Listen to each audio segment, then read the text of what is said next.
¿Cansado de aprobar sanciones contra Rusia y no lograr que quiebre? ¿Harto de aplicar restricciones y prohibiciones a su energía, a sus finanzas, industrias, transporte, deportistas y ver cómo a pesar de todo el país se mantiene a flote? ¿Frustrado porque el efecto rebote de sus sanciones le provoca más molestias a usted que a Moscú? ¡Ya no más! Porque le tenemos la solución. Consiga su orden personalizada de arresto contra el presidente ruso. 100% garantía CPI. Es infructuoso, inefectivo, inútil, inservible e irrealizable, pero mantendrá contento a sus clientes. ¡Llame ya!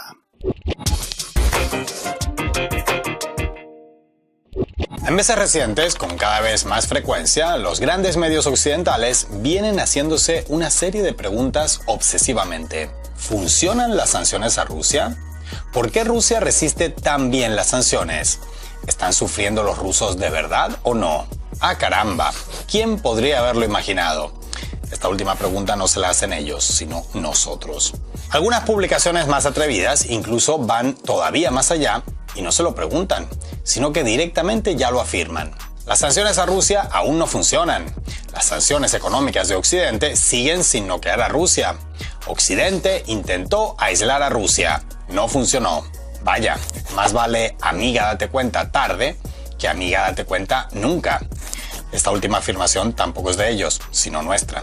Sin embargo, parece que fue ayer cuando vocerías políticas y mediáticas del llamado Occidente colectivo anunciaban a los cuatro vientos que Rusia quedaría convertida en un país paria, que su economía sería reducida a un montón de escombros, que el colapso financiero ruso era inminente, que el Kremlin quedaría más aislado que Galileo en una conferencia de terraplanistas. En la web oficial de la Comisión Europea, bien sea por un optimismo a prueba de todo tipo de desaliento o bien por un descuido del webmaster, ahí siguen los tres objetivos de aquella estrategia sancionatoria. Desarticular la capacidad del Kremlin para financiar la guerra, castigar a la élite política rusa y reducir la base económica del país. Durante los 13 meses transcurridos desde aquella declaración de intenciones, el FMI tuvo que revisar sus predicciones para Rusia, vaticinando que este mismo 2023 saldrá de la contracción económica. Diarios tan poco afines al Kremlin como The New York Times aseguran que el comercio exterior ruso ya está casi en los niveles previos a la guerra en Ucrania.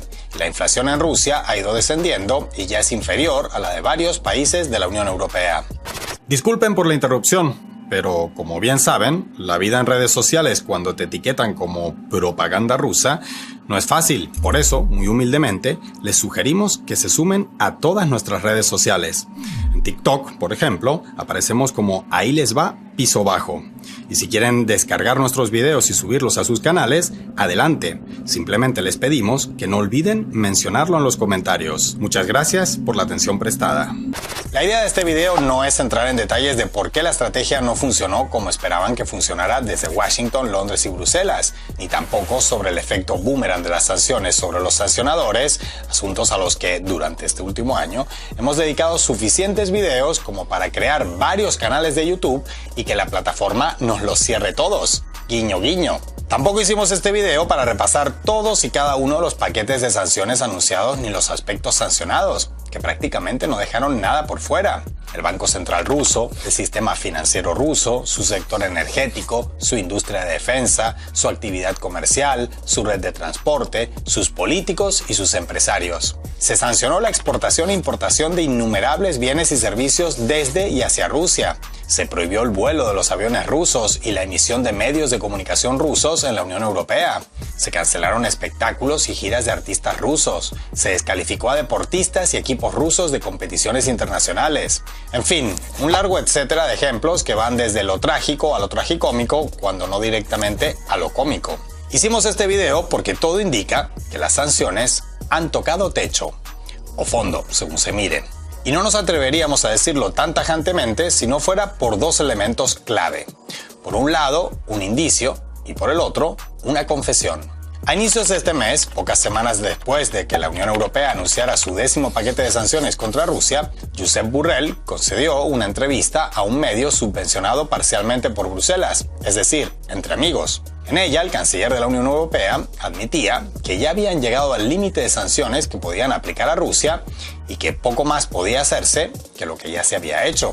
Pero si esta declaración de que a Rusia ya no le caben más sanciones encima fuera insuficiente, porque con su historial pocos jurados aceptarían a Borrell como testigo, incluso aunque el responsable de la diplomacia europea se incriminara a sí mismo, en esta ocasión ocurre algo jurídicamente poco común.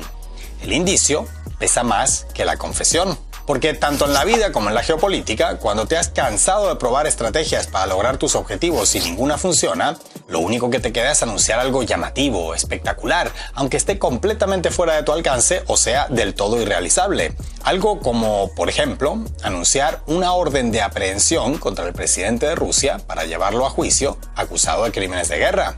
En efecto, la última ocurrencia occidental ante la frustración por la ineficacia de sus medidas fue el sonado, pero vacío, anuncio de la Corte Penal Internacional de la emisión de una orden de arresto contra Vladimir Putin. Un tribunal con un largo historial de ineficacia y acusaciones de dobles raseros a favor de los jardines y en desfavor de las junglas. Se trata de un órgano creado hace 25 años, famoso por ser especialmente parsimonioso para unos casos, todavía está en la fase de iniciar sus investigaciones sobre Afganistán, aunque estas fueron abiertas hace 16 años, y velocísimo para otros, en los que emite órdenes de captura en un abrir y cerrar de ojos. Sus decisiones, además, no son ejecutadas por ninguna fuerza internacional, sino que depende de las circunstancias y voluntad de cada uno de sus países miembros a la hora de cumplir o no alguna orden del tribunal. La CPI, que no debe confundirse con la Corte Internacional de Justicia, adscrita a la ONU, es reconocida por 123 estados. Ni China, ni la India, ni Turquía, ni Israel, ni Irán, ni Cuba son miembros.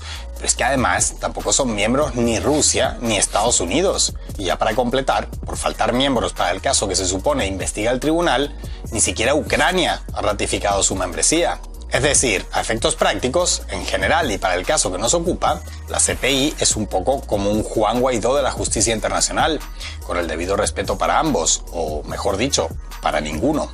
Entonces, sin duda, independientemente de lo que cada quien piense sobre los protagonistas de esta historia, estamos ante una medida tan efectista como ineficaz, un anuncio de esos que dicen mucho más de quién lo hace que de a quién está dirigido, una inequívoca señal de desesperación. No, las sanciones no funcionaron. Obvio que hicieron daño, como lo hacen todas las sanciones, unas más y otras menos, aunque muy lejos del objetivo anunciado por sus impulsores, quebrar a Rusia para detener la guerra. Pero, ¿y si ese no fuera el objetivo? Como les contábamos al inicio del video, cuando el occidente colectivo anunció una serie de medidas que en cuestión de semanas convirtieron a Rusia en el país más sancionado del mundo, siempre se justificó en que era necesario para que la guerra parara cuanto antes. Un año después, Josep Borrell, probablemente el mayor experto en sincericidios de la Unión Europea, argumenta que en realidad las sanciones que diseñaron eran de acción lenta. Las sanciones son un veneno de acción lenta, como los que están hechos en base a arsénico. Tarda en producir sus efectos, pero lo hacen, y lo hacen de una forma irreversible. Es decir, siempre según Borrell, las sanciones occidentales no se aplicaron para que tuvieran efecto inmediato, sino para que lo hicieran lentamente, sin ningún apuro. Además, en esta misma semana, el mayor lector de novelas de Agatha Christie, el mayor cargo diplomático de Bruselas, anunció, como un gran logro de su gestión, la aprobación de otros 2.000 millones de euros de los fondos europeos para el envío de armamento a Kiev.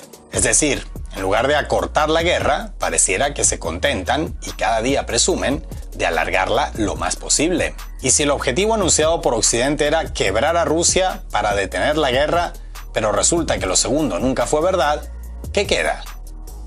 Pues eso.